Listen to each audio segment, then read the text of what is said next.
So Song of Songs is the title of the book. Song of Songs. So does it sound already poetic? Yeah? So if you open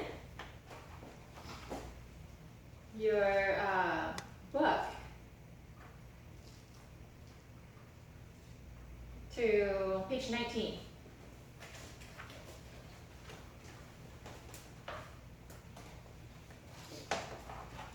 Page 19, right? Chapter 4, Song of Solomon. Song of Songs, another name is Song of Solomon.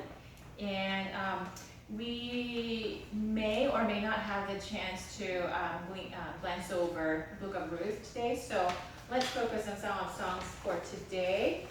All right. So Sharon, can you please read the title for us? The page 18? 19. 19? The learning objective.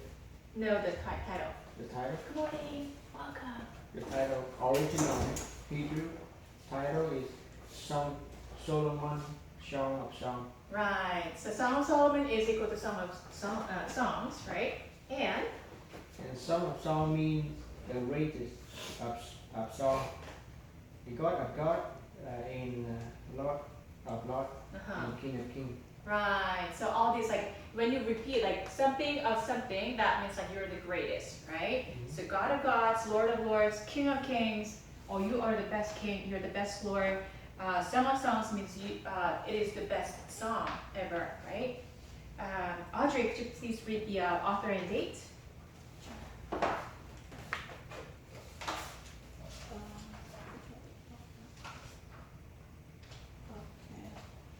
Author and date, Solomon.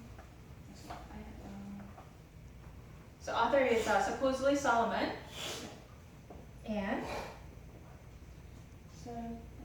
several verses. Several verses speak of the king. Yeah, so a king wrote this, right? And Yet, authorship authorship is still debatable. The debatable. reason is because it's pretty clear, like according to verse 1, right? Song of Solomon, and I'm the king, and obviously, so it's written by Solomon. But some people assume, some scholars tend to think that this might have been written by someone, a third person who is assuming the role of the king, like someone who is not Solomon, but someone who pretends to be Solomon. It could be that way as well. So some people say that the authorship is debatable, and The 10th century BC, Downing Solomon writing in that possible. right. So up to there. So we can kind of have a general idea of what the song, what the author, who the author is, and how it was written. I would say, in summary, Song of Songs is the greatest love story ever. Yeah. So it's about man and woman, shepherd and Shulamite. Shulamite is a kind of person, like a woman from like from ethnic group that has a little bit of darker skin, right? And she is especially darker because she works. She is not from a high-class person, okay? She works during the daytime, like farming and gardening and things like that. So if you go under the sun, like what happens after 3 hours? We're like pretty dark, right? And so I got exposed to the sun just a few minutes and then I got darker. So like think of this, like Israel is pretty hot. If you've been there, it's really hot. So the vegetables and fruits grow well because only if there's enough rain, because the sun, just like sunny Southern California, where crops grow well, fruit grow well, Israel is like that too. Israel becomes a little more humid during the summertime, so wow, it was quite a journey when we went there. Was it in June or July? And we were like, wow, it was like as if we were under the rain. We were sweating so much because it was so humid and hot, right?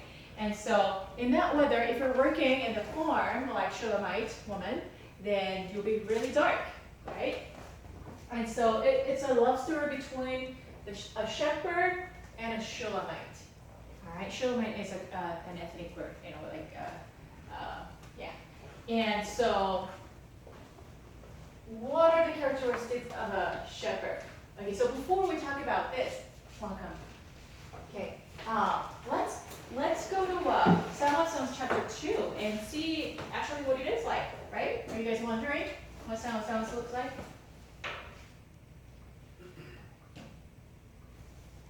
All right, so Trym, should you please read verse 1?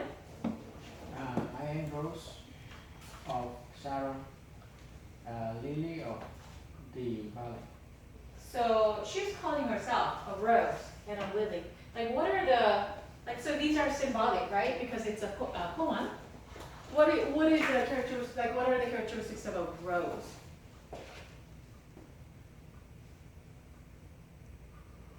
I think I called you Rose before. Rose or Carol, right? What are the characteristics of a rose? What comes to your mind when you think of rose? Spine. Huh? Spine. Huh? Spine. What do you mean? So. Huh? So, I'm sorry. I don't know. Like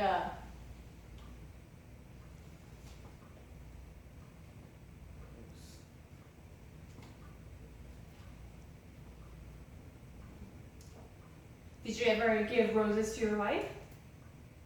Yeah. Yeah? Okay, like a Valentine's Day? Let me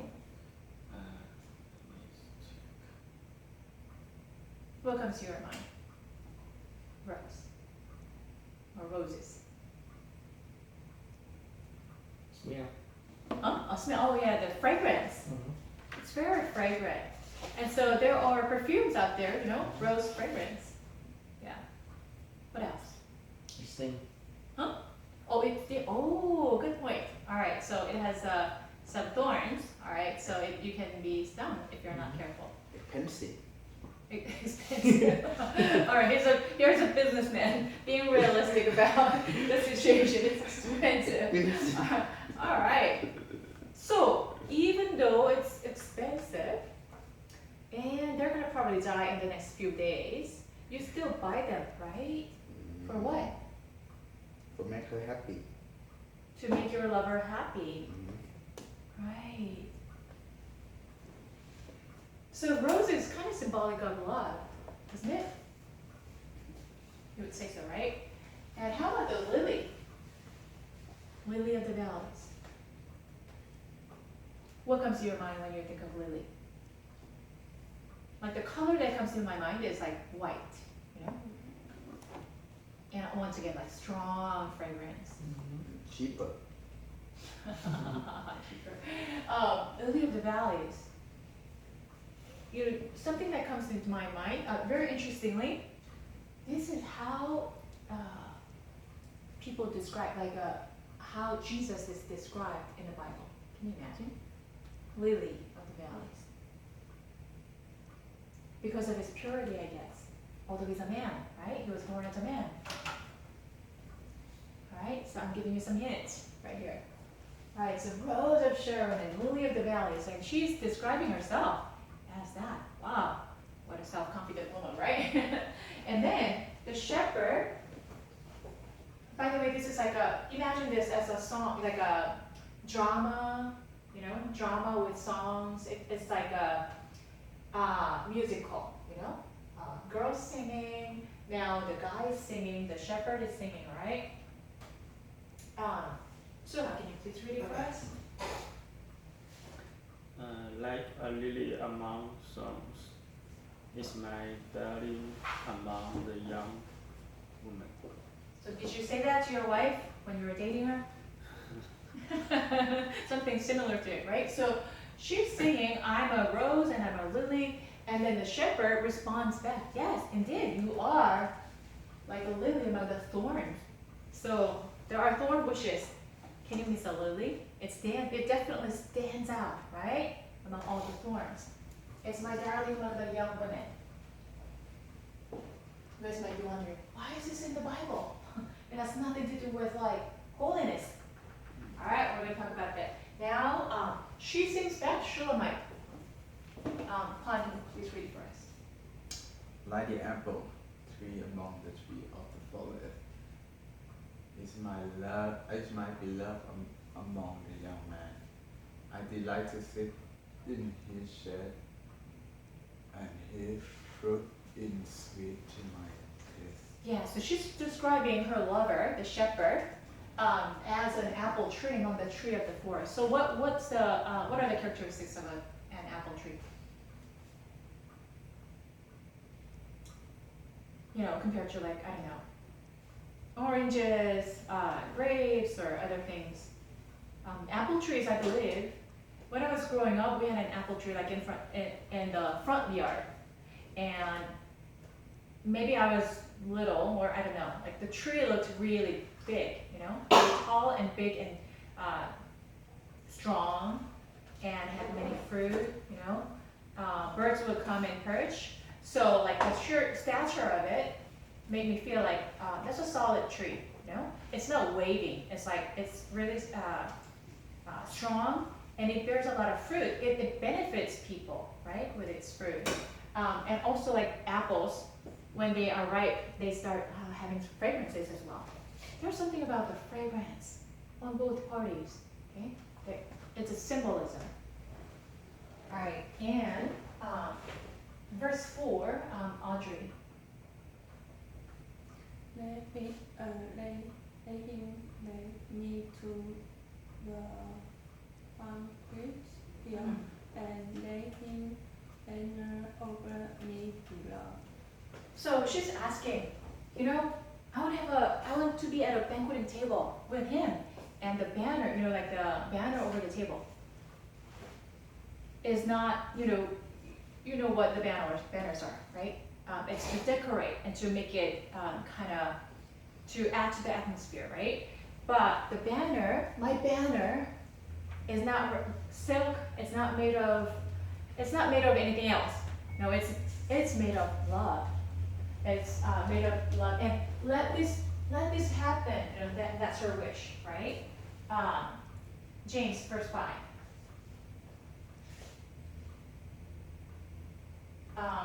Song of Songs, chapter 2, verse 5. Song of Songs, can you tell me? 唱着 Bible， 我还没查到， Song of 他说 Solomon. 是这章是什么？对，他是说那章那个第二章节。那章的名字叫什么？Song Song of Solomon, chapter 2. Song 是什么？什么歌？歌中的歌啊？就歌中的歌吧。帮你查一下。我不知道他说的是哪篇。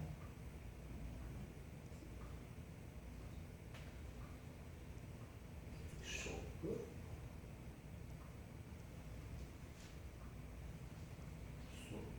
所罗门之歌是吗？歌中歌。是所罗门之歌。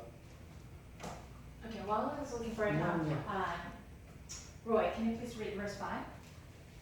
Strain me with basins, refresh me with apples, for I am faint with love.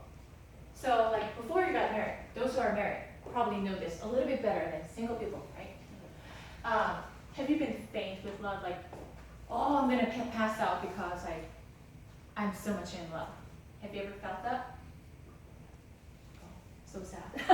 If you haven't had that experience, it's so sad. When you really love someone, when you really focus on something, you know, really focus on something, you forget to eat, you forget to drink, you forget about everything else, and you're like, I'm gonna die, right? I'm gonna die. And if you haven't had that experience, hope you have that experience in your marriage. I'm faint with love, so like, come and feed me with something because I'm gonna pass out is what she's saying. All right, and let's see, true, verse 6.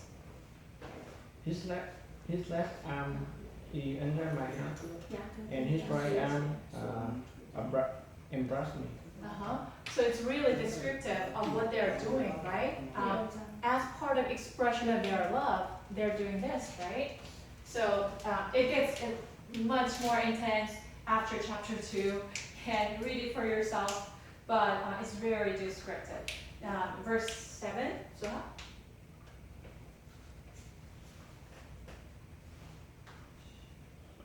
Daughters of Jerusalem, I charge you by the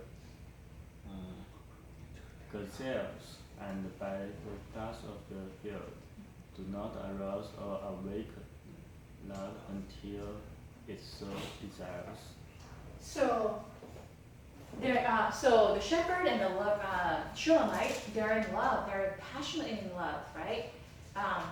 If you're married, at least I know that you had that moment where like you couldn't stop yourself, right? And so she's at that moment with the shepherd, and what she's saying is, do not arouse or awaken love until it so desires. So this is talking about purity. I know that the biblical standards can be different from the standards of the world. What is the biblical standard? Keep your purity until you get married. So it's very, very different than what the world says today. Today, what do they say? What do you hear? Whatever you want, wherever you want. You just allow your just physical body to take over, and you do whatever you want to do. It's in the songs. Like if you listen to songs these days, it's filled with like sexual connotations, you know. And so it's even hard to keep listening to them, you know, not imagining. It's very difficult, right? And so the world says, do whatever you wish. And do you know that when you send your kid to public school, that's what they teach you. So when we were growing up, I mean, you know, some of you are younger than I am, but when we were growing up, either in America or, you know, in Asian countries, have you ever received like sex education before? When you reach a certain age, like junior high or maybe 6th grade, you know? So we received that education, right, as part of our curriculum. However, at that time, the emphasis was on purity. Do you remember? Like, keep yourself pure, because if you go to the wrong direction, if you have an accident and get to have a teenage pregnancy, it gets all complicated. You're gonna be an instant parent. Your partner is gonna leave you, and you will be in trouble. Like, don't do it. Is that true? Is that what you heard? I'm pretty sure that's what I learned, right? But these days, it's really hard for me to believe, because I have married friends with kids, and they sent their kids to school, public schools, and they came back. They were in like 3rd grade or something. They're very young still, right? And you're not even supposed to be educated in that direction, because like 3rd grade's like, what do you know, right?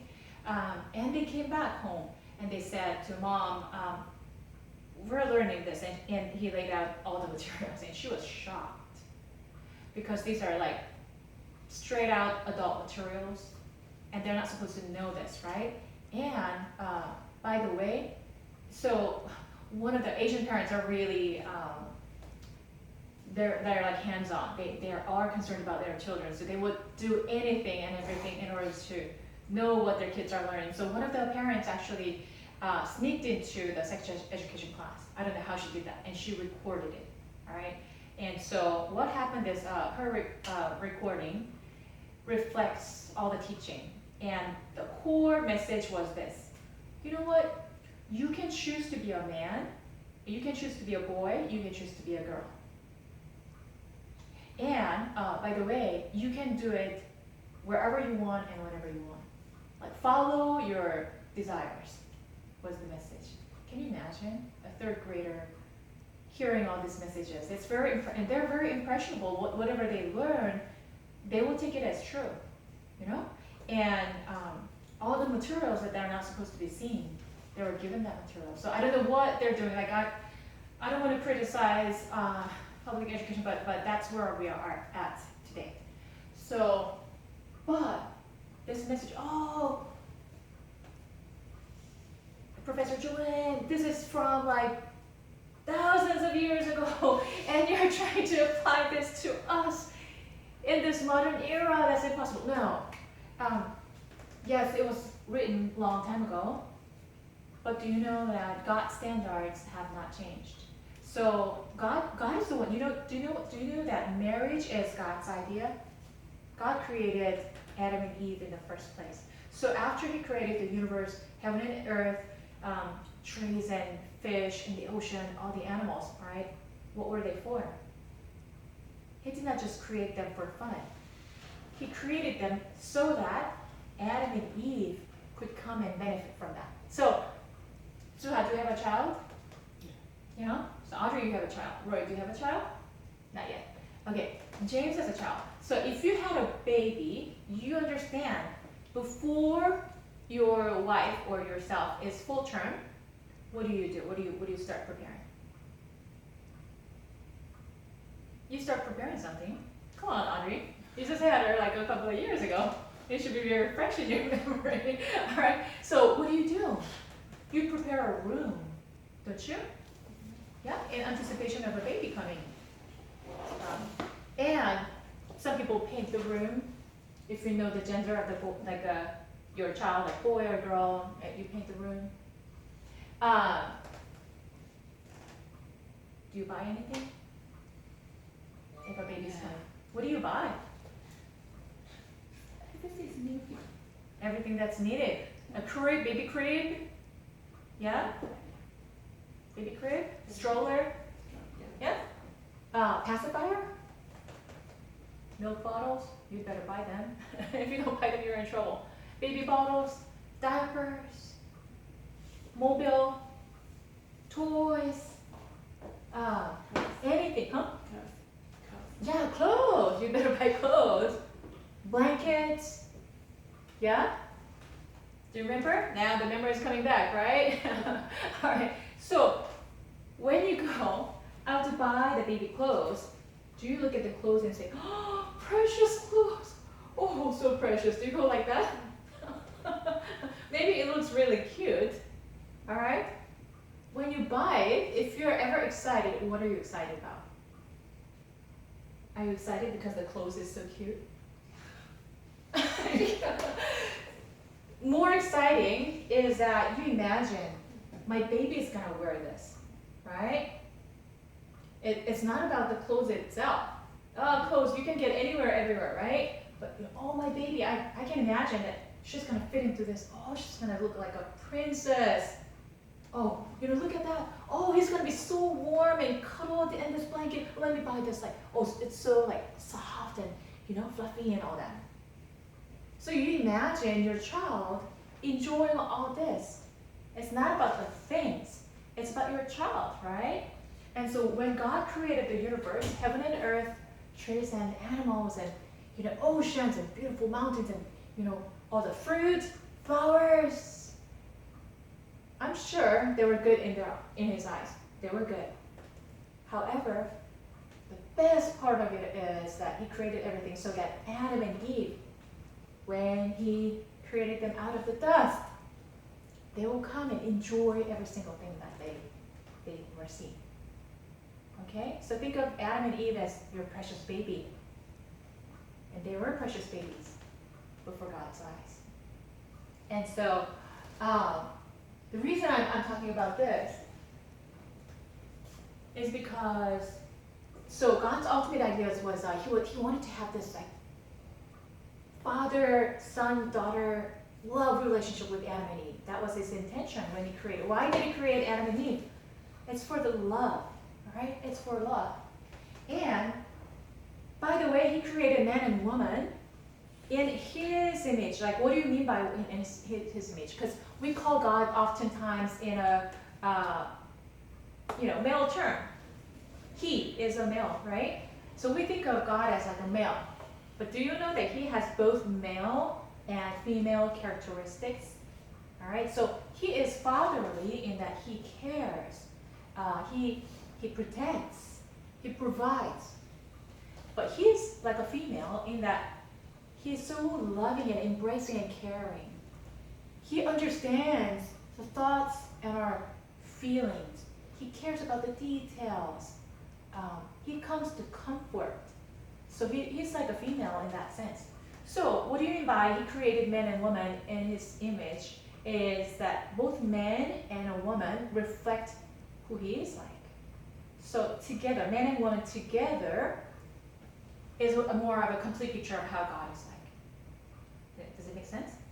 Now, so God is the one who came up with the idea of marriage in the first place. Do you agree with that? Nobody can dispute that because he created obviously Adam and Eve.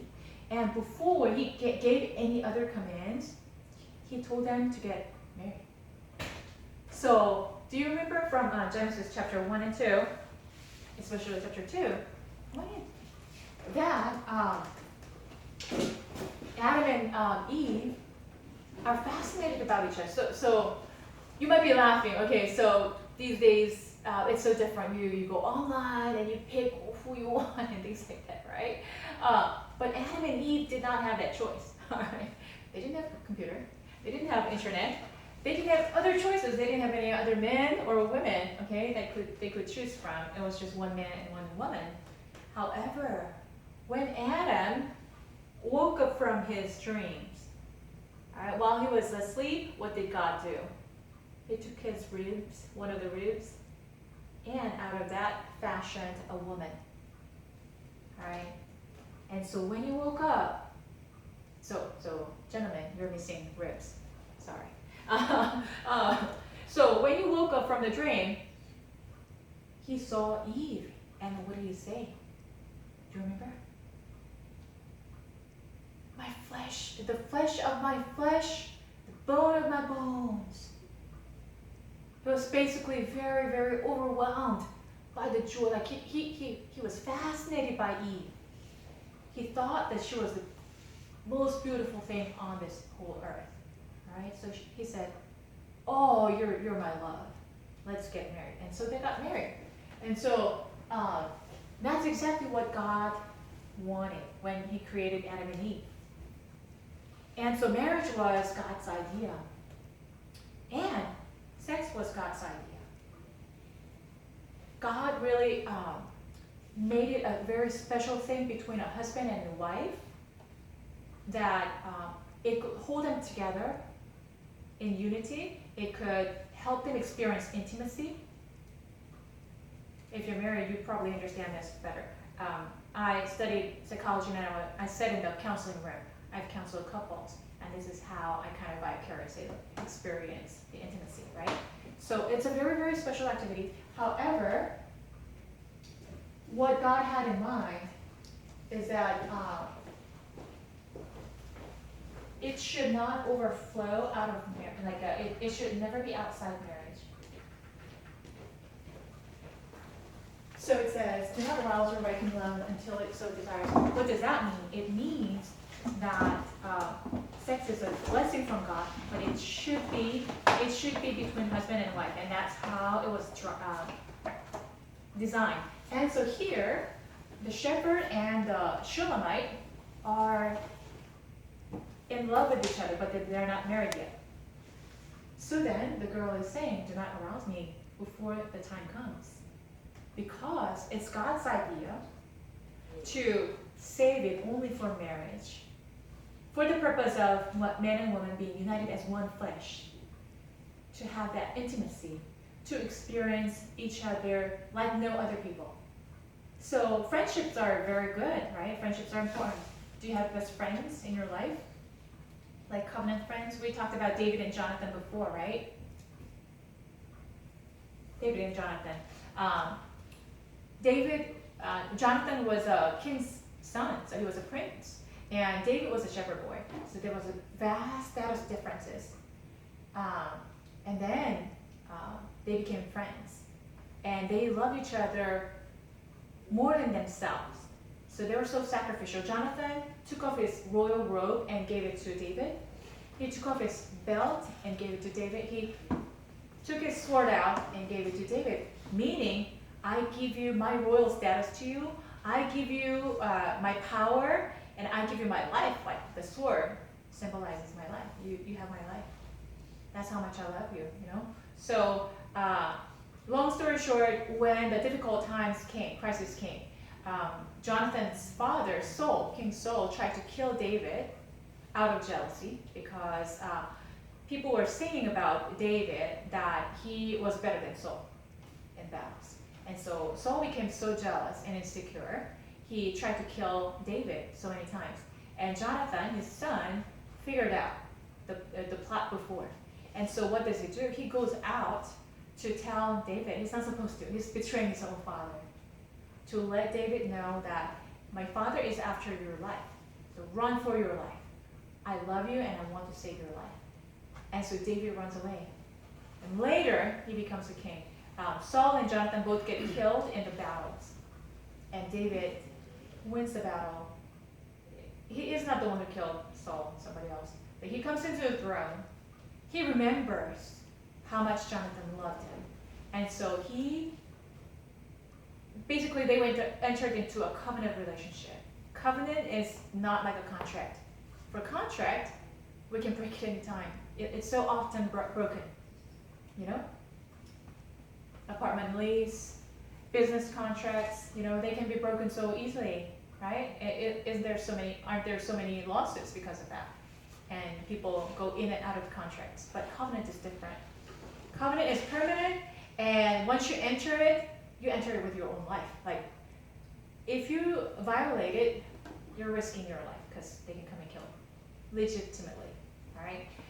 So David and Jonathan entered into a covenant relationship, so they were covenant friends. So when the Bible talks about friends, the Bible is not talking about like Facebook friends or fair weather friends, birds of the same flock, same feather flock together. No, not that kind of friends. They're talking about true friends who are willing to lay down their life for the other person. All right. So covenant friendships are very precious. But do you know? Because today we are living in a fallen world. Our pictures are so blurry about marriage. But originally what God had in mind is better than the covenant friendships. Marriage is stronger. It's more intimate. You lay down your life for the other person. And by the way, you keep yourself pure for the sake of the other person, all right? So that's what verse 7 is saying. There's a reason I'm talking about this for a long time, because this is very key to our faith. So who read the last time? Verse 8 on. Listen, my beloved, looking at him, he comes, leaping across the mountain, bounding over the hill. Yeah, so basically she's describing her lover, shepherd, as a gazelle or a young stag, they're very fast, if you've ever seen them. They run pretty fast, and they're, so she's describing him as someone who is vibrant, right? Verse 9, Eric? My beloved is like a gazelle or a young stag. Look, there he stands behind our wall, gathering through the windows and peering through the lattice. Mm-hmm. My beloved spoke and said to me, Alice, my darling, my beautiful one, come with me. So the shepherd, he's calling Shulamite. He's calling Shulamite because he understands that she loves him, and he loves her too. By the way, what are the characteristics of the shepherd, the greatest lover? He is faithful. He's loving and caring, and he chooses the Shulamite. Those are key characteristics of the shepherd. And he's calling, arise, my darling, come. My beautiful one, come with me, is how he is calling his beloved. And then, Roy, can you please read verse 11? See, the winter is past, the rains are over and gone. Right, so it's a time for sowing seeds. The winter has passed, the rains are over, now it's time for spring. Now new things are supposed to come, and let's sow seeds of love, and let's plant the garden, right? James, verse 12. 地上百花开放，百鸟鸣叫的时候已经来了，斑鸠的声音在我们境内也听见了。 The season of singing has come. All right. Verse 13, Angel. The fig tree forms its early fruit. The blossoming vines spread their fragrance. Arise, come, my darling, my beautiful one, come with me. Yeah. So he's repeating, arise, come, my darling. The season is, okay, the season is here. The timing is Kairos timing. It's God's timing. The symbolic, I'm interpreting the song for you, okay? It's God's timing. Now come, arise, my beautiful one. So, what do you think about chapter 2? So we're talking about Song of Solomon, Song of Songs, right? Do you understand the picture? Like a man and a woman singing over each other, responding back.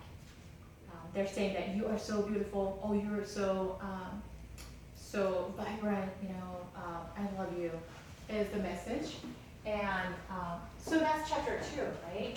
We just talked about chapter 2, and then there's more development in chapter 3, 4 goes on, but I want to go to chapter 5. All right, Song of Songs, chapter 5. For a reason, because we talked about Korean dramas this morning, right? And they are primarily about love, right? Unchanging love.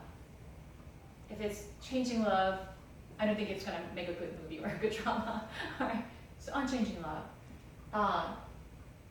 There's always a part in the story where difficulties come. There are some crises or problems happen. Somebody gets sick, or someone is in, I don't know, lawsuits, or something happens, like another more powerful figure comes and messes up the relationship or whatever. Something happens, right? And so if you are in love with someone else, there will be always a source that comes to disrupt that. Hi, welcome back. All right. And so we're talking about Song of Songs, which is part of the Bible, the Old Testament, and it's about a song written by King Solomon about the love relationship between shepherd and the Shulamite woman. Okay, shepherd and a Shulamite woman. And so basically, if it's a changing love, it's not worth writing about. It's not even love. Maybe you felt for it, you had a feeling temporarily, but that's not love. Love lasts. So if you're a parent, you probably understand this. Or if you had good parents, you understand this. And I understand. I feel the weight sometimes when I go talk to young adults or youth. I think I told you honestly about my background. Like I grew up. Now the relationships are much better, but I grew up in a broken home. My parents didn't know how to love the children, all right? And so I had to relearn how faithful God is and how unchanging His love for me is. And you might have to, some of you might have to learn that if you did not have loving parents, unfortunately. Because sometimes our pictures get blurry when we think of our God. Oftentimes they're mixed up with the bad experiences that we had with our own parents, whether they were abusive, verbally abusive, or they were not together, my mom left home or whatever, something happened in the family. It gets kind of mixed up with our picture of how God is like. And so sometimes we misunderstand God, like, he sounds like God sounds like someone with a stick, he's watching, and whenever I make a mistake, he comes to whack me. Or God sounds like he is like a remote person. He's not there in my life. He sounds so like way out there, and he doesn't care the details of my life, like what I'm going through, how I'm feeling, what I'm thinking. And so there are times when we misunderstand God. But That's part of the reason we need to turn to the scriptures so that we understand God properly. For example, the Song of Songs, although it's a love song, do you know that this is symbolic of Christ and the church? Christ and the believers. So Christ is the husband, the church is the wife. So anyone who confesses that Jesus is Lord and Savior, if you're a believer, born again Christian, you are a bride. And you are part of the bride group called church. And so this song is very significant in that it's not only talking about man and woman love relationship, it is in the first hand, but symbolically it's symbolizing Christ and the church. All right, we're going to come back to that later. So now that we saw that shepherd was just, his heart was just toward this woman, you are so beautiful. You're like a lily among the thorns. That's how much you stand out. You are so fragrant. You're so beautiful. I cannot miss you. Like, I'm going to take you because you are so beautiful. And Shulamite woman confesses, you are like a tree, like an apple tree. You're like a gazelle or stag. You're so vibrant and you're so attractive. Like, I choose you as my lover. So that was chapter 2. But chapter 5 comes. There are some prices.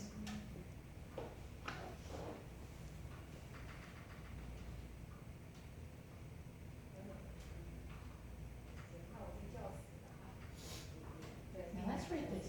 Sure. I have come into my daughter, my sister, and I have rather my myrrh with my stage. And I have eaten my honeycomb and my honey. I have drunk my white and my milk. So basically, what is myrrh? Have you seen myrrh before? Myrrh comes out of a tree, so it's like a kind of a sticky, discharge from a tree. It's very fragrant. So it's like perfume. And spices also have very strong smell to it, right? Spices. And so people use myrrh and spices to make themselves smell good in the old era.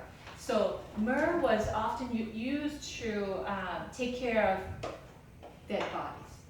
If people die, naturally they start decaying. The body starts decaying, and it's really smelly, right? And so in order to make it better, people use myrrh to just plaster all the, like, top to bottom with myrrh so that it'll smell nice, right? And so myrrh has very strong fragrance to it. And she brought this, and it's symbolic. Everything is symbolism, by the way, here. She brought that. We talked about rose and lily. They have very good fragrances. It's like fragrance. It's about your presence. And it's to attract the other person, the other lover, right? And the fragrance, we're going to come back to this later, it symbolizes something about our faith life. And by the way, the Shulamite have friends, right? Good friends. And they're singing. Cole, can you please read it for us? Yes. Eat, friends, and drink your fill of love. Right. So they're getting there to encourage them. Oh, you guys are so cute together, beautiful together. So go ahead, right? And then let's see, Suha. I slept, but my heart was awake. Listen, my beloved is knocking. Open to me, my sister, my darling, my doe, my flawless one. My heart is drenched with dew, my hair with the dampness of the night. Yeah, it's really interesting that he's describing his lover as my dog. I don't like pigeons, so if you go out, you see all kinds of birds, and they're kind of dirty, all right? So when they fly, so don't imagine that, but think of dogs near a river in a very clean area. They're white, They're not like gray or black or, so they're white. And dogs tend to have very limited vision. Do you know that? So birds in general have limited vision, but especially dogs. The dogs have, they cannot look like too far. So their peripheral vision is kind of limited. And so they tend to look straight ahead. So it can be dangerous for them. But on the other hand, what this is symbolizing is that the Shulamite, her eyes are fixed upon her lover, and she's not looking around. So it's talking about her faithfulness. So my lover is like a dog. Her eyes are on me. Okay, once again, remember, this is talking about church and Christ. So the church, the believers, their eyes are fixed upon the cross. By the way, you have a cross right there on the wall. All right, and we're gonna go fast forward.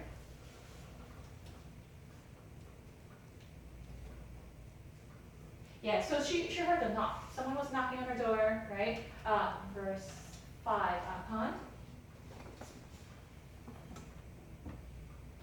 I arose to open for my beloved, and my hand gripping it, my finger withdrawing on the handrest of the boat. Right, so her hands were dripping with milk. So she was ready to meet her lover, and she opened it, right? She opened the door. Let's see, Eric, verse 5 or 6. I opened for my beloved, but my beloved had left. He was gone. My head sank at his departure. I looked for him, but did not find him. I called him, but he did not answer. So she basically opened the door in anticipation of her lover, but he was not there. She looked everywhere, he was not there. So her heart sank.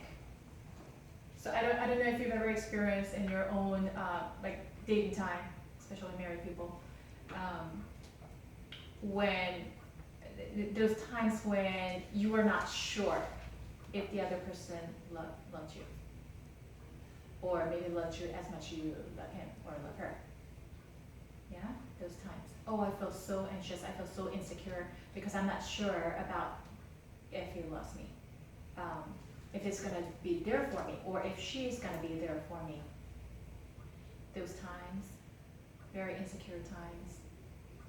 Come on, you look like, I don't know what you're talking about. I know you experienced some of that, many of you. Come on, be honest. All right, so this is those times. And she feels very worried, and she feels like, I don't know what to do, is where she is at. And so she called him, but he did not answer. Very, very insecure time. Verse 7. The watchman family, as they made their round in the city, they begged me, they bruised me, they took away My cloak. my hook. So yeah. So basically, she went out into the city. Like this is like you're talking about the nighttime, and you're not supposed to be out there. She went out with her brave soul, with her brave heart, in order to find her lover because she couldn't find him, right? And so she went out, and wow, there were people who abused her, beat her, bruised her. She is under attack. And by the way, she's not like, let me run away and let me give up on searching him, but she says something else. Roy? Lord of the Son, I choose you if you find my beloved. What will you tell him? Tell him I am failing with love. So like in the midst of beating and after being beaten, she does not run away, she does not give up, but So she's being actually persecuted, right, for her love. Somebody's trying to like stop her from searching him. But she says, people, if you ever find him, let him know that I still love him. My heart has not changed in the midst of the abuse. So this is really symbolic of the crisis moment. So if you read a love story, you know, even Korean dramas that we talked about this morning, you go through ups and downs in your relationship, right? You fall in love, and it's such a good time. You hit the peak moment. You know, you are about to get married. However, there are crises, like some kind of problems happen, and so you have to make a decision. Like it hits you so strong that you have to make a decision whether to pursue this or give up. But she's at that moment. She does not give up. She says, you know what? I'm gonna tell him. I'm gonna find him. Until I find him, I'm not gonna rest. This is how much I love him. So this is talking about commitment. So once again, dog's eyes, commitment.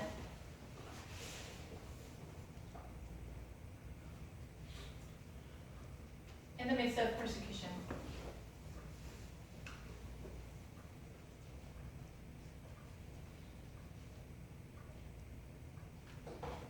So if you have dated and were married, did you ever, I hope you experienced this, did you ever experience like a crisis moment?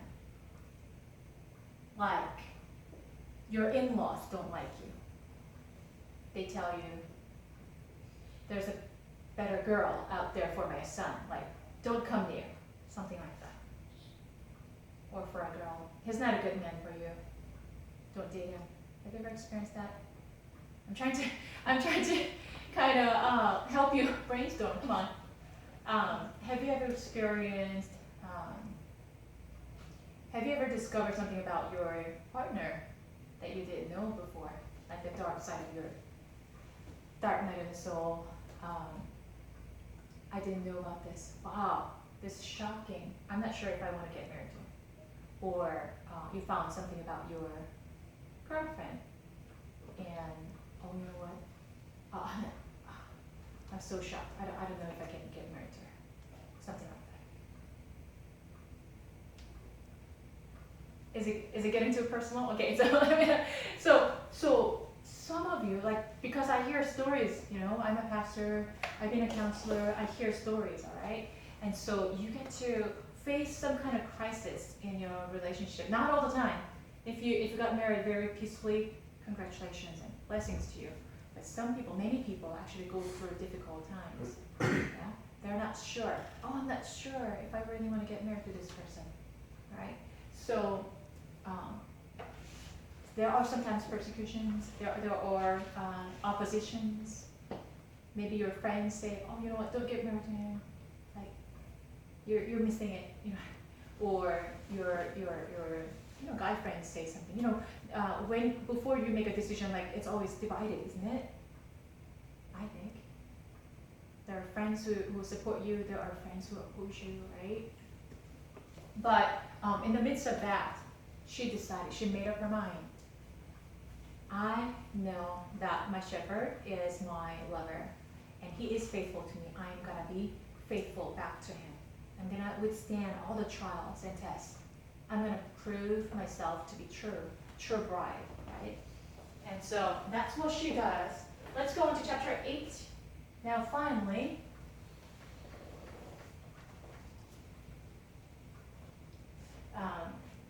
should I go to 14?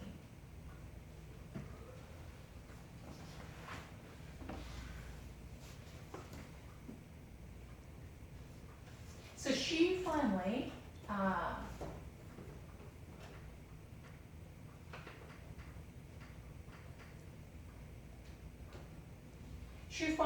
found her shepherd, her lover, because she was persistent. She did not give up. And then after she found him, so the first time the shepherd found her, the second time she finds him, and then let's see. Once again, this is like a musical. Shepherd singing, girls singing, and friends singing, right? All right. Jessica, can you please read verse 5? place me No, under the apple. under the apple tree. I lost you. When your mother consider your lazy who was in labor give you birth. Sure.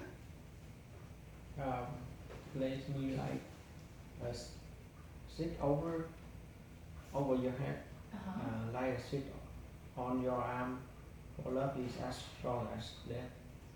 It jealousy uncertain at the rate.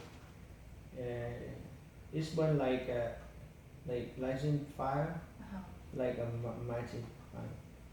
It's that. Wow. What a strong expression, right? Place me like a seal over your heart. So when you have a seal over your heart, it's permanent, right? Like a seal on your arm.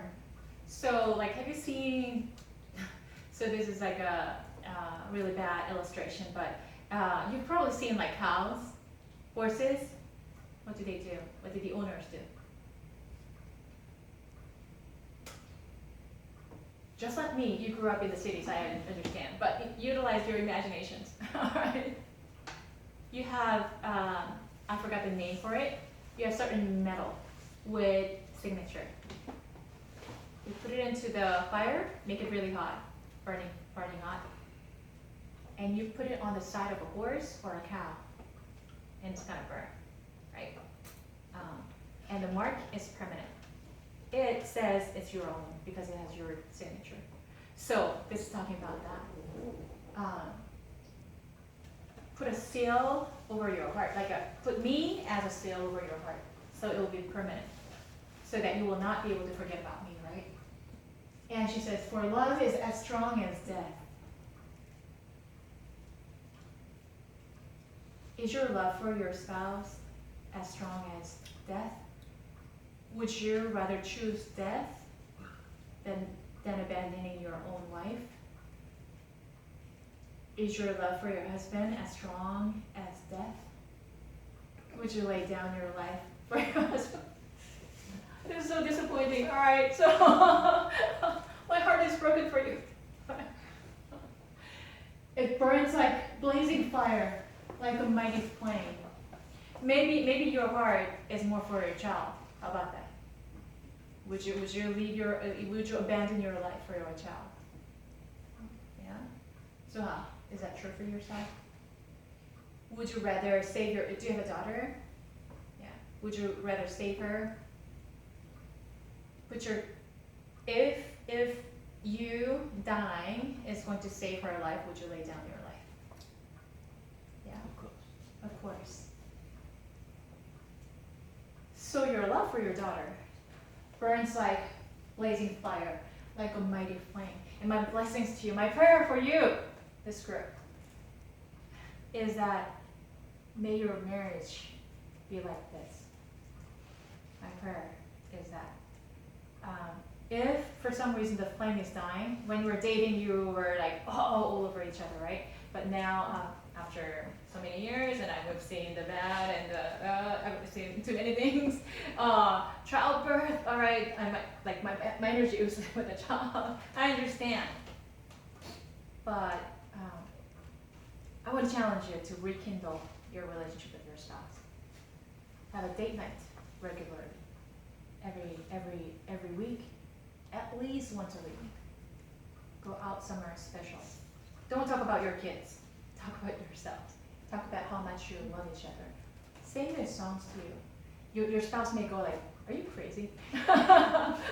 What's going on? Why are you doing this?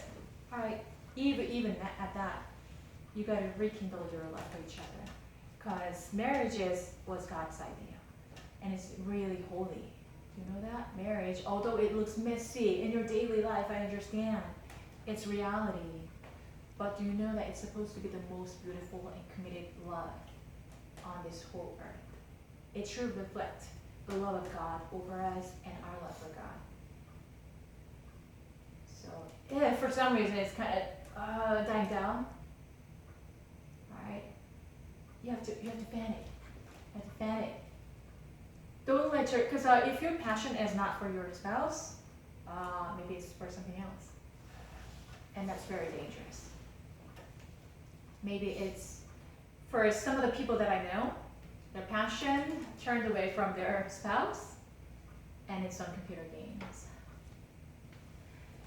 Some of the people that I know, their passion is for work. They became workaholics. They work 16 hours a day, no time for spouse. Come on, you can contribute to this. You've read so many books. Some people, they turned away. They're married legally, but they're not even together. Is that pretty common today? And so, because our human marriage life is so, I'm not married by the way, but I understand through listening to people. When your marriage is not sweet enough and it's not passionate enough, it's really hard for us to understand God's love either. Because God designed it in such a way. God designed marriage. God designed sex within marriage. Or else, right? And He made it so special and beautiful. And if we miss that, we cannot really understand God, His love for us. And by the way, you have to understand that the enemy is on his all-out attack. Satan is the one who fell from heaven, right? Lucifer. He was a God worshiper. He was an archangel. And he rebelled against God. He fell from heaven. He tempted Adam and Eve, made them fall away, disobey God, right? And he's doing the same thing right now. But there will be a judgment day when he is thrown into the lake of fire. But until then, we have to fight this battle. There's a side in us that wants to follow God because God gave us that desire. The other side of the soul is tempted by the devil. Satan says, go out, do something stupid, like abandon your wife. Don't love your husband. Don't give them what they want. Like, don't forgive them. Continue to be angry. Or just take time off. Like, you've been so intense in your marriage. Go out and do something else. He does all kinds of things. Like, look at her. She looks so beautiful. Oh, look at him. So, look how many marriages are falling apart today. What is the divorce rate? Those who are remaining in marriage, what's the percentage of the people who say their marriages are happy, that their marriages are good? It's very hard. The percentage is really slim. But if you turn to God, who is the ultimate lover? Who came up with this idea of marriage? Who came up with the idea of love? Because He is love, right? If you turn to Him, He's going to replenish you. He's going to restore you. He's going to give you that passion that you did not have for your spouse. And your marriage can be restored. By the way, it's not by trying to change the other person. Juan, is that true? Can you change the other person? No, Can you change yourself? you can. But the main point is before you love someone, you have to know the dark side of your another people. So you have to understand yourself. Yeah, and then you have to accept your dark side of your spouse. You have to Because accept you the other person. commit that and you're going to be together. You know what? No matter what, no one perfect. You have a dark side. No one's perfect, okay. So you always marry the wrong person. So in my marriage and family therapy courses, these are the professors who are counselors or doctors, right, who have counseled people for like 15, 20 years, including marriage relationships. And they say, there's one famous saying, you always marry the wrong person. Oh, is that an ouch for you? You always marry the wrong person. So what does that mean? I thought this girl was the perfect match for me. Or, oh, I thought this guy will just make me happy forever. Like the fairy tales. Alright, they lived happily ever after. I thought that was gonna happen. But what is this? Oh my goodness, look at the reality, it's so messy. It is far from being perfect. She's far from being perfect. So disappointed, I'm so hurt. Alright, it's because you are so close together. When you are close in your relationship, that person can hurt you the most. Would you say that that's true? Am I wrong? When your relationship with your spouse is so close, because it is the closest relationship. Whatever he says, whatever she says, can hurt you the most, more than other people. So the same thing, your friend did something to you, oh, I'm so hurt. Your spouse does something, the same thing, you're like devastated, right? Because the relationship, you trusted him so much, because you invested your life into that girl. Yeah, it hurts more. So then it's harder for you to make up. So marriage is work. Is marriage work, Suha? or do you just not care? I think you care. Suha is just is a man of few words, but Suha, does marriage take a lot of effort? Yeah? Audrey, would you say marriage takes a lot of effort? You have to adjust to each other. So I had a professor in his 70s, and he was married for 50-something years. I just respect that, that they put up with each other, right? But he one day brought his own wife to the session, and she did her presentation, and they talked about their marriage. And they said, any questions, you ask me. So I raised my hand, because my parents are divorced, right? I wanted to ask them a question. So Marilyn, how did you live 50 years with him? How is your marriage so good now? Like you're so good together even now. And she goes, well, adjust, and adjust. So she's saying that at the age of like 70-something, after they have lived for 50-something years. So two strangers meeting together, and they're trying to figure out the other person over time. And usually after 5-10 years, you know each other pretty well if you had a decent marriage, unless you were like really messed up. You get to know pretty well. And even like to the point when you just look at the person, you look at the eyes, and you're not speaking to each other, talking to each other, but you understand, oh, he wants this. Oh, he doesn't like it. Okay, you know it. Is that true? Okay, so you are supposed to know. This is like an average marriage. Like if you had a decent marriage for 5-10 years, you just know. Well, with your friends, isn't it true? Like your long-term friends, 15 years together, you know what that person wants by the glance of his eyes or her eyes, right? The same thing in marriage. If you're so close together and if you spend enough time together, then you know, right?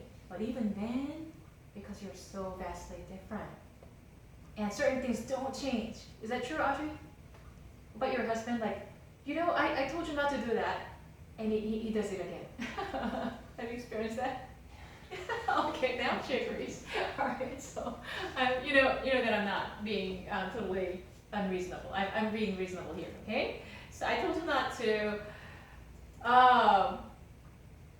put your socks together with the underwears in the laundry. Like, why did you do that again? All right? I told you to, no. I don't like you when you sit down and eat your meals, you put everything together and mix them. I hate that. Don't do it. And he still does it, right? You're like, I'm talking about just the minor things, right? Certain things that really bother you, they're not going to change. Certain things. But you can change things about yourself.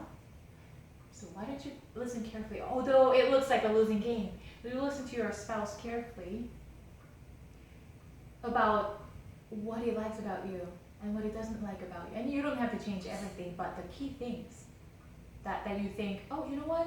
I think I need to change that habit. I think it's not very good. Oh, you know what? He likes this about me. I want to do more of that to make him happy, right? I'm not telling you to be people pleasers. No. But for the sake of your love relationship, that to cultivate it, you set an example first of working on yourself, and the other person over time is likely to respond to that. It's gonna try to change. She's gonna try to change. Does it make sense? Yeah. And so, why am I talking about marriage? It's because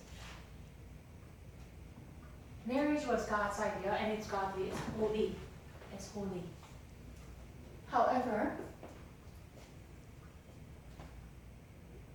do you know that you always marry the wrong person? Okay, let's go back to that point. Alright. Because you get married to the wrong person, it's just an expression, okay? You don't get married to the wrong person, but you thought about this person as this and that, but when you get married, the reality hits, and you're like, I married the wrong person, okay? Is how people say, yeah? But you did not get married to the wrong person in the first place.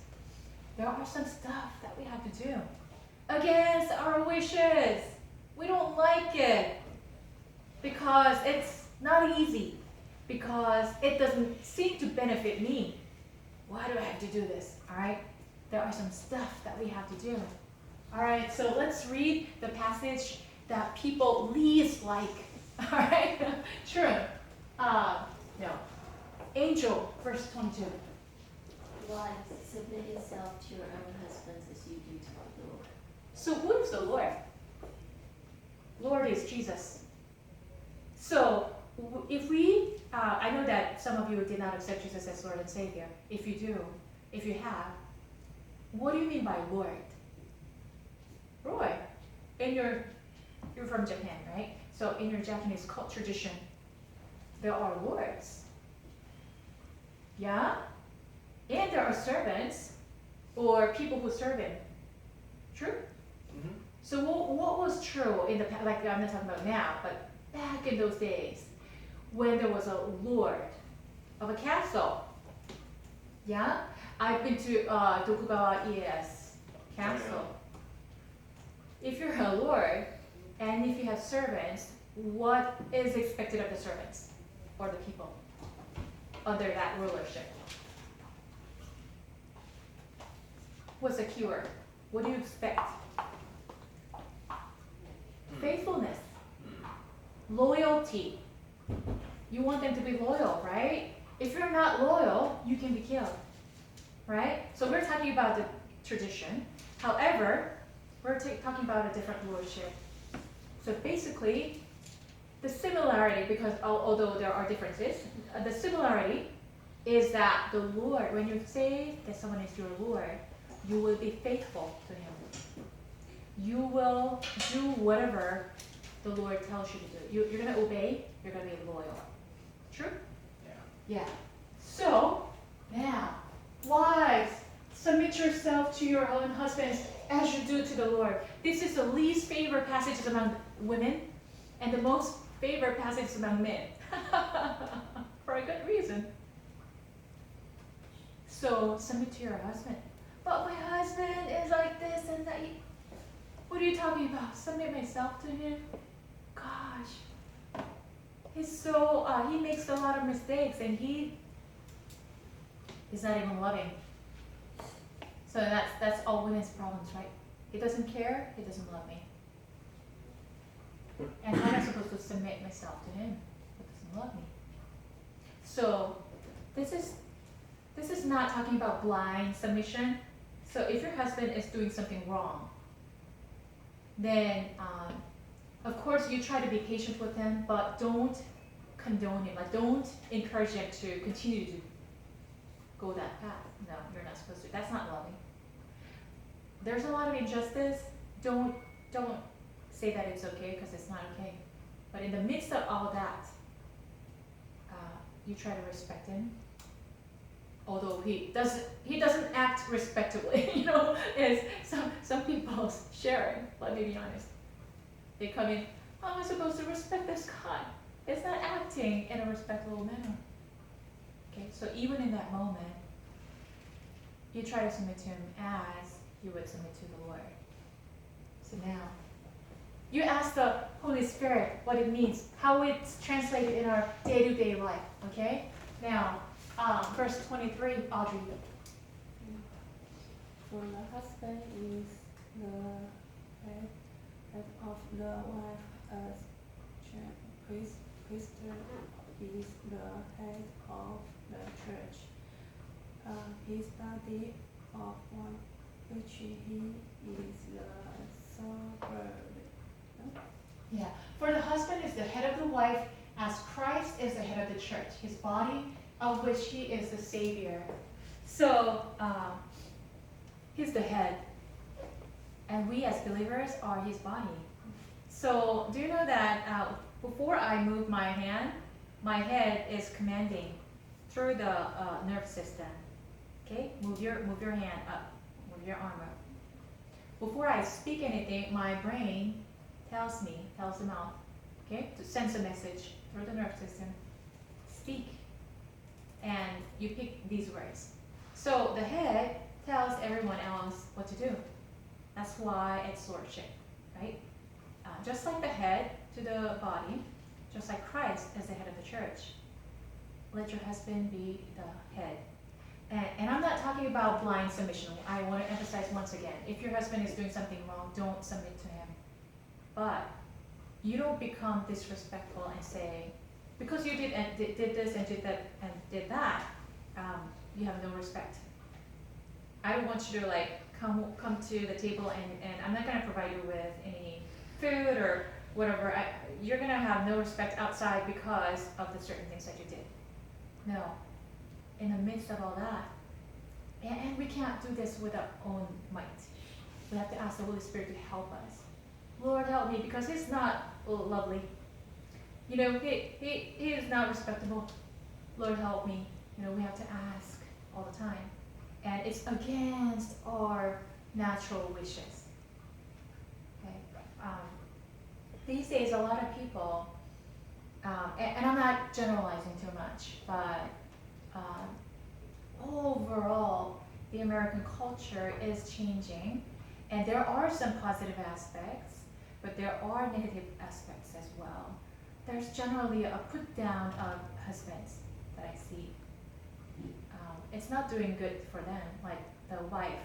When you put down your husband, ultimately, because you are one, you're putting yourself down, right? And so that's not really helpful for anybody. Now as the church submits to Christ, so also wives should submit to their husbands in everything. When it says everything, we're not talking about evil things, wrong choices, right? We're talking about generally honor him, generally try to really submit to him if you can, and even against your own nature, try to submit to him. That's the ultimate expression of love. Do you know that? When you're dating and you're madly in love, you do whatever the other person wants, right? Like picking a restaurant, like, oh, let's go for dinner. Oh, I love cold noodles, but the other person likes hot soup. Oh, I really want cold noodles. Oh, let's go with that. I'm gonna go with your choice. Do you sometimes do that? Just because you love that person, you give in. Is that right? You sacrifice your choice and then you go with that person. Sometimes do you do that? Were you all selfish when you were dating? Alright, I hope not. You want to accommodate your vacation so that you can go on a trip together, right? You give in, you try to compromise, you try to accommodate the other person's needs. Yeah, you try to adjust to the other person when you love that person. So this is the kind of submission that we're talking about. Yeah. Then do the husbands lord over and just do whatever you want to do? Okay, let's talk about husbands then. Cole, verse 25. Correct. Husbands, love your wives just as Christ loved the church and gave himself up for her. Wow. Do you remember what Christ did for us? I talked about this many times. He was the ultimate sacrifice, you remember? There used to be animal sacrifices in the ancient past. However, when Christ was born as the Son of God, he is the exact representation of God himself. He's 100% God, 100% human being. When he was born for one purpose. Do you remember what the purpose was? To die on the cross. To bear all our sins upon himself, because without paying for that sin, you and I cannot go to heaven. You and I are doomed to go to hell. Because God is righteous, he's holy, he's completely holy. He cannot accept any kind of sin. He cannot accept even just a hint of sin. The thoughts that go in our heads, he cannot accept it. And therefore, we all are destined to go to hell, burn eternally. However, God is also love. He could not let us, his children, to go to hell and suffer. You know, hell is something that you really want to avoid, not because it's burning, and of course that's terrible in itself. But we want to avoid it because hell is ultimately defined as a place where God is not there. He's absent, he's not there. So when God withdraws himself from the world, it becomes a hell. It's a hell if without God. Do you know that? Do you know that if the fact that we're breathing, the fact that we are walking around fine, and our schedules work out, we can even come to class, we have our children and they're growing up nicely.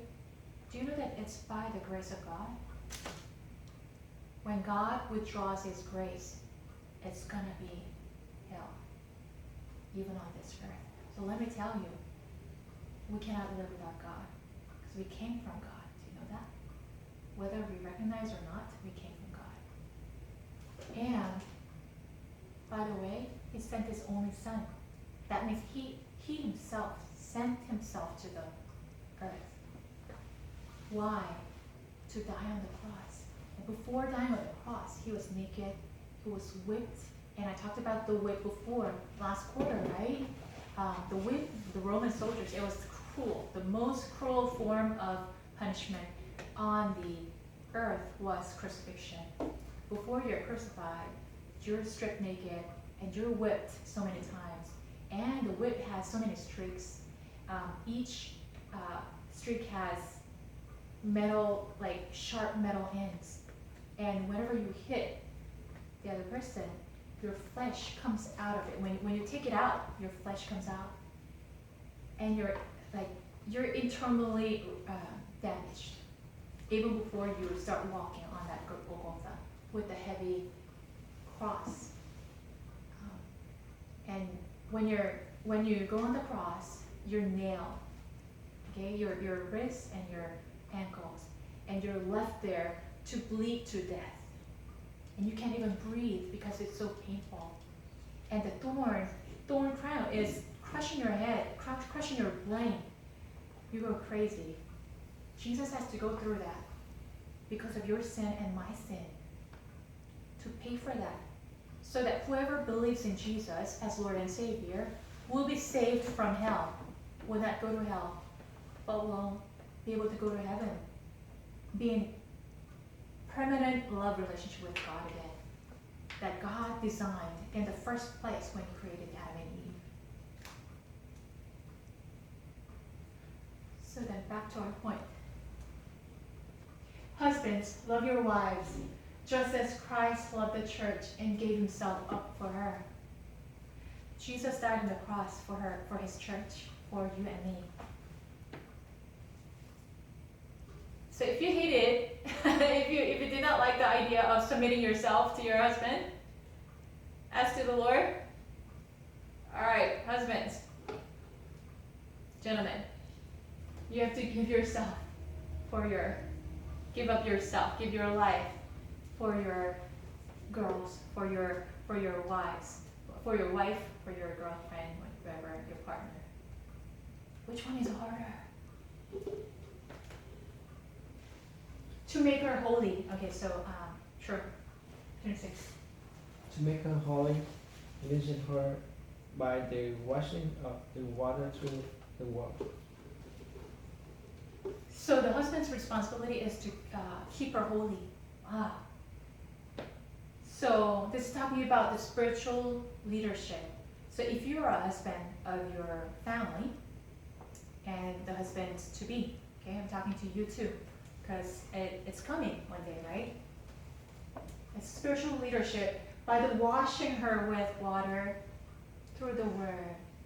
So when you get dirty, you know, play in the mud and you get dirty, you go home and pour water on yourself. The mud gets out, right? Just like that. Your responsibility as a husband is to wash your wife, keep her holy. 27. 27. And to present her to himself as a radiant child, without stain or wrinkle or any other blemish, but holy and blameless. So literally this is talking about husband and wife. So husband, you have a responsibility to keep her pure, prepare her to be presentable to Jesus when the end of the world comes, or she dies first, I don't know. Prepare her, make her holy and blameless. So to make her holy and blameless, you better put your acts together to live a holy life yourself. Because if you're not holy, you cannot tell the other person to be holy. Is that true? So that's why we need to turn to the Word of God and cleanse ourselves and prepare your wives to be holy and presentable before God. Wow, this is a much more difficult and challenging responsibility, guys. So you might be thinking, oh, this is so like old-fashioned. This was written so many years ago, 1,000 years ago. Like, and you try to apply this to ourselves today in the modern day. God's truth does not change. When we do this, you're gonna have a very, very blessed marriage. Even if your marriage was not working too well before, perhaps there were some parts that were not working too well in your marriage. If you do this, if you submit, if you give your life to your wife, if you love her that much. By the way, love is commitment. Love is not like, I fell in love with this guy and the next day I fell out of love. No, that's not love. Although the movies describe it in that way, right? It's not talking about your feelings. It's talking about your commitment. I decided to get married to this person, and therefore, because we're married, whether I feel it or not, I'm going to choose to love that person. So that's what the Song of Solomon is talking about. Even in the midst of difficulties and problems, I choose you. Every day, although we're married, I choose you every day. I choose to love you. My eyes will be fixed on you like a dog. I will not look to the right or left to other people. I will resist temptations. I will be faithful to you, is what it's saying. So that's why Song of Solomon, although it sounds really descriptive, and if you read other chapters, it's like, you're like, why is this in the Bible? That's in the Bible because God is the one, He is the ultimate lover. He's the one who came up with the idea of love. He is the one who came up with the idea of marriage. So marriages are very, very holy. And it takes a lot of work, it takes a lot of sacrifice and commitment. But if you do that, you're going to experience miracles and breakthroughs in your marriage. You will not be wondering. You after so many years of doing that, you will know, wow, ultimately it was good for me. You know what? I think I made a good decision to invest into this marriage relationship and sacrifice because it's paying back. It's paying off. And so just wanted to encourage you with that. Know that Christ died for our sins. Remember that. And you're very precious. Do you know that we would not sacrifice our time or our money for someone who is not worthy? Is that true? If we go out and pay for someone's lunch or something like that, if that person is not important to us, we don't do that, right? The other person is important, so we invest our time and money for that person. Yeah? God sent his own son, the only son, himself, to die on the cross, to lay down his life for you and me, because we're so important to him. We're so important to his eyes. And so I want you to walk away with the understanding that you're very precious, you're very valuable. Not because of what you do, not because of what you don't do, because God created you. His fingerprints are all over you. He's saying, you are my own. God is saying, you are my own. I made you fearfully and wonderfully. You know, there are masterpieces. So I've been to museums, and you've probably been to like art exhibitions and things like that. Certain pieces are just so expensive, simply because those pieces bear a certain name. So if you see an original piece by Michelangelo, Leonardo da Vinci, it's going to be massive, expensive, millions of dollars probably, right? Tens of millions, I don't know, countless. Why? Because it bears the master's names. You, each person, bear God's name. And he's the greatest master. He's the greatest artist in the whole universe. He's the greatest lover. And know that you're loved. Know that you are created so beautifully and wonderfully, whether you feel like it or not. So walk with confidence and thanksgiving. All right. All right, go in peace.